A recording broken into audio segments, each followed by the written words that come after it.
आज की वीडियो में हम शेयर करने वाले हैं व्रत में खाई जाने वाली हरी मिर्च का अचार। बहुत ही ज़्यादा सिंपल और बहुत क्विक रेसिपी है और बहुत ज़्यादा टेस्टी बनता है ये अचार। आप इसे ज़रूर ट्राई करें। अगर आप किसी भी तरह का व्रत रखते हैं तो आप ये अचार ज़रूर खा सकते हैं।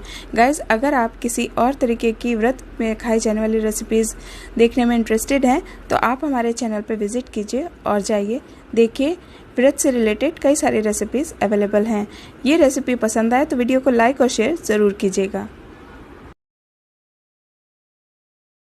हेलो गाइस, मेरा नाम है उमा रावत और आप देख रहे हैं फूड्स लाइव। आज हम शेयर करेंगे व्रत वाला अचार।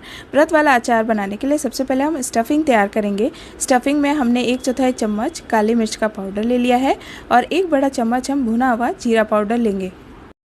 और अब हम इसमें व्रत वाला नमक ऐड करेंगे, जिसे हम रॉक सॉल्ट भी बोलते हैं। और अब हम इसे मिक्स करेंगे। अब हम इसमें लेमन जूस ऐड करेंगे। अगर आप व्रत में लेमन जूस नहीं खाते हैं तो आप इसे स्किप कीजिए। इसके बिना भी अचार बहुत टेस्टी बनता है। ये अचार का मसाला आप किसी भी व्रत वाले अचार में ऐड कर सकते हैं, जैसे कि गाजर का अचार या फिर अदरक का या फिर कोई अन्य। आप इसे किसी भी अचार में शामिल कर सकते हैं। तो हमारे स्टफिंग अब रेडी हो चुकी है। आप देख सकते हैं हमारा मसाला बहुत ही ज़्यादा चटपटा बना है। तो व्रत में अगर आप ये मसाला बनाकर अपने लिए अचार तैयार करेंगे तो आपके लिए व्रत रखना आसान हो जाएगा। तो अब हम यहाँ पर ग्रीन चिलीज़ ले रहे हैं, जिन्हें हमने वॉश करके सुखा लिया है। और अब हम इन्हें बीच से थोड़ा सा इस तरीके से कट मार्क देंगे ताकि मसाला अंदर स्टफ़ कर सके। और अब हम इसमें थोड़ा सा दबा दबा के मसाला स्टफ़ कर लेंगे और रखते जाएंगे।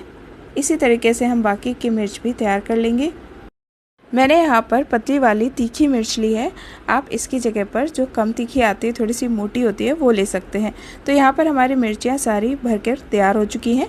अब हम इन्हें फ्राई करेंगे। फ्राई करने के लिए हमने यहाँ पर एक छोटा सा तड़का पैन ले लिया है और इसमें थोड़ा सा घी ऐड किया है और ये सारी मिर्च हम इसमें ऐड कर देंगे। चूँकि हमारा अचार बहुत थोड़ा सा है तो हम इस छोटे पैन में बनाएंगे। अगर आप ज़्यादा बना रहे हैं तो आप बड़े पैन में इसे बनाएं। और बचा हुआ मसाला हमने इसके ऊपर ही ऐड कर दिया है। अब हमने यहाँ पर गैस ऑन कर ली है और गैस पर ये तड़का पैन गरम करेंगे। पैन अच्छा गरम हो चुका है और मिर्चियाँ भी हमारे सिकने लग गई हैं और इसमें थोड़े हल्के ग्रिल मार्क आ जाएंगे। तभी आप समझ जाइए कि हमारी मिर्चियाँ तैयार हो चुकी हैं, ये चटकने लग गई हैं। और अब हम गैस फ्लेम ऑफ कर देंगे और अब हम इन्हें शिफ्ट कर लेंगे एक प्लेट में। और लीजिए, तैयार है हमारा व्रत में खाया जाने वाला मिर्च का तीखा चटपटा अचार। तो गाइस, कैसी लगी आपको ये रेसिपी अच्छी लगी हो तो वीडियो को एक लाइक दे दे और शेयर करें इस वीडियो को। आप इस मिर्च फ्राई अचार को 1 हफ्ते के लिए फ्रिज में एयरटाइट कंटेनर में रखकर इस्तेमाल कर सकते हैं। और अगर आप व्रत की थाली देखना चाहते हैं तो आप प्लीज़ हमारे चैनल पर विज़िट कीजिए और एंजॉय कीजिए व्रत की थाली। तो मिलती हूँ किसी नेक्स्ट रेसिपी में। Till then bye bye and take care. Thank you for watching. Have a wonderful day.